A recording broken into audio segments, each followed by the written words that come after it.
Hello and welcome back to day 4 of Titanic Week, our short series where we're lifting the lid on a few of the pop culture and movie myths about the Titanic disaster and exposing them to a little bit of historical research and scrutiny. And today we're going to look at a group of people and an environment that has just become warped by class romanticism and tales of greedy money men, snobbish stewards sentencing passengers to death just because they're poor. I am talking, of course, about third class or steerage and its passengers. Now, thanks in part to James Cameron's excellent movie, we all have an image of them. Downtrodden, poverty stricken, surprisingly cheerful, and 99.9% plucky and Irish. It is the most accurate depiction of third class that a movie has done, but I'm afraid even that image doesn't survive well after some scrutiny.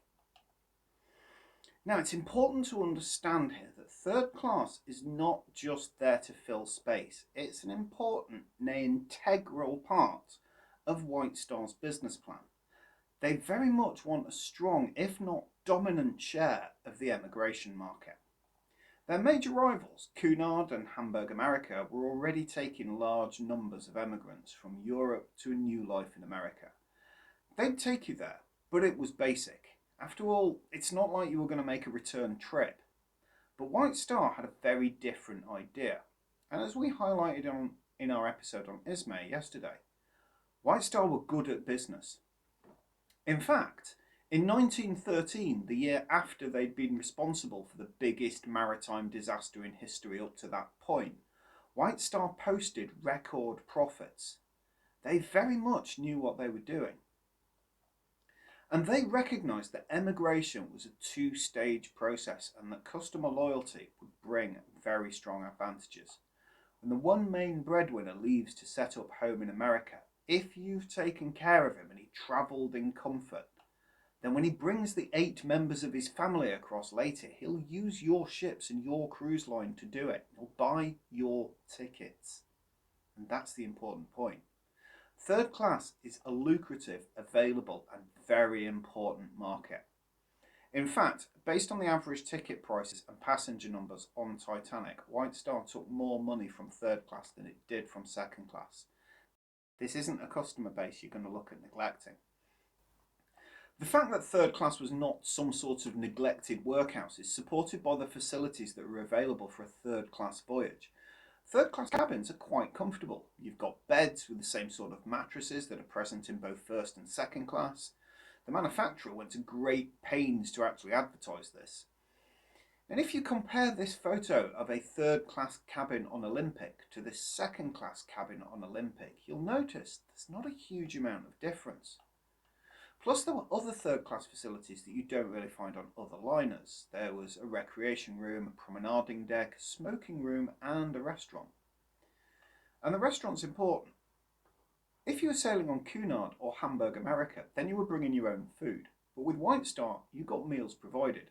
And contrary to this idea that it was gruel 3 times a day, it just wasn't.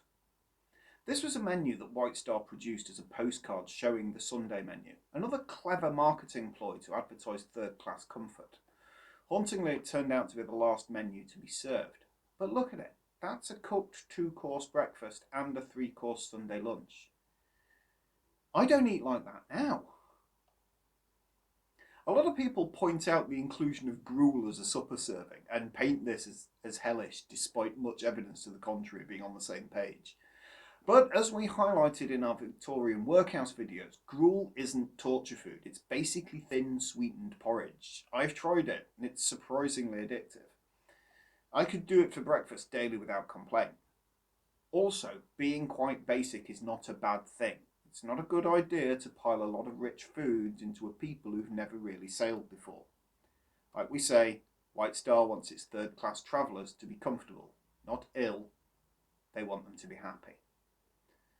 So, at that point then, if White Star valued them so much, why did it lock 75% of them in the bowels of the ship to die? Well, basically they didn't. It is true that there were locked gates that separated first and second class passengers from third class. But that's not about keeping the poor in their place. That's simply to comply with US immigration law.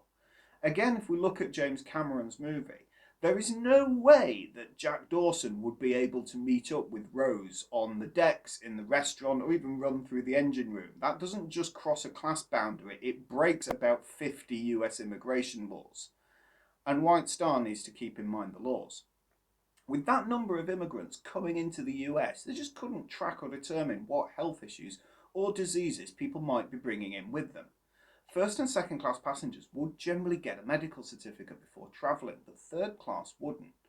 So far from having a policy of treating third class like prisoners, White Star just have a policy of obeying US quarantine laws. There are some statements from third class survivors describing scenes of third class passengers being forcibly detained in areas by White Star staff, but these don't give us enough information to make a concrete conclusion. Third class survivor Margaret Murphy wrote a month after the disaster, "A crowd of men was trying to get up to a higher deck and were fighting the sailors, all striking and scuffling and swearing. Women and some children were there praying and crying, and the sailors fastened down the hatchways leading to the third class section. They said they wanted to keep the air down there so that the vessel could stay up longer. It meant all hope was gone for those still down there." Powerful stuff, but there is a lot from this that we don't know. We don't know where she was when this occurred, what door they were trying to get through, when in the timeline this actually occurred, if she really witnessed it, or if it even happened. I'm not going to assume it's false, but I'm also not going to assume it's correct either. All that we can corroborate regarding Miss Murphy and her journey is that she got off the boat at 1:40 a.m. in boat 16. Now, there are several factors that go to explaining why the evacuation of third class passengers was problematic. One of the main ones being just how far third class was from the lifeboats to start with.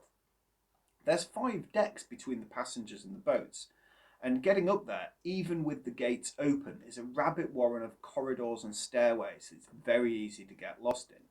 If we look at our example previously where they're trying to get through a hatch, again, we don't know what hatch they're getting through or what the dangers are or if they're going in the right direction.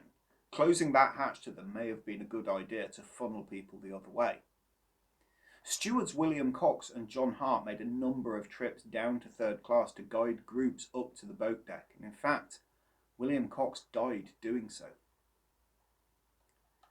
Let's also consider the sheer number of different ethnicities on that ship, in that class. These people are not only emigrating from Britain, but Scandinavia, Central and Eastern Europe, Greater Syria and even Hong Kong. According to the third class passenger list, over 67% of the passengers would not speak English as a first language, if at all. If you're trying to make these people aware of an emergency and then get them out with life vests on to the right deck and in good order, there's just not a language barrier to get over. There's about 20 language barriers to get over. It's a fact that is just as tragic and sad that first and second class passengers were just closer to the lifeboats and easier to move as a crowd. The accusation of malice on the part of White Star staff or policy was a popular one after the disaster, and it was so prevalent that it was handled at the subsequent inquiry. And after interviewing and taking the testimonies of over 80 survivors, the inquiry found that allegations that third class passengers were locked below decks to be false, and that stewards had opened them when instructed to do so, in accordance with normal practice in an emergency. Concerned third class passengers may well have been kept in place before the abandoned ship order was given, but then again so was everybody else. The third class passengers were in fact represented at the inquiry by a lawyer, Mr. W.D. Harbinson, and even he concluded that no evidence has been given in the course of this case that would substantiate a charge that any attempt was made to keep back the third class passengers. If their own representative counsel comes to that conclusion, I'm inclined to follow him. Like everything else regarding the Titanic disaster and the bulk of history's details, we may never truly know. But the people of third class, and frankly the everyday crew of the White Star Line, deserve better than Hollywood has portrayed them. So please, enjoy the movies, my favourite being A Night to Remember. But please don't take them at face value. Ask the questions, make your mind up, and we'll see you in the comments, no doubt, for the continuing debate. Thanks for watching. Bye-bye.